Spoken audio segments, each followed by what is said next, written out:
माणिकराव कोकाटेंच्या मुद्द्यावरून विधान परिषदेत गदारोळ झालाय। विरोधी पक्षनेते अंबादास दानवे सभागृहात आक्रमक झाले होते। विरोधकांकडून माणिकराव कोकाटेंच्या राजीनाम्याची मागणी झाली आहे। शोकप्रस्तावाच्या दिवशी गोंधळ घालणं योग्य नाही असं फडणवीस म्हणतात। कोकाटे प्रकरणात सुनावणी लांबणीवर गेलेली आहे। कोर्टाचा निर्णय आल्यानंतर निर्णय घेतला जाईल असं देखील मुख्यमंत्र्यांनी सभागृहात स्पष्ट केलं आहे। मनमोहन सिंगजींच्या शोक प्रस्तावाच्या दिवशी असा गोंधळ होईल असं वाटलं नव्हतं।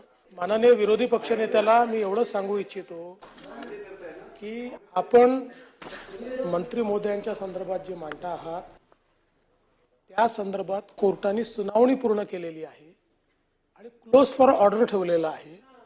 त्यांची ऑर्डर आल्यानंतर त्याच्यावर निर्णय सभागृह किंवा राज्यपाल घेतील।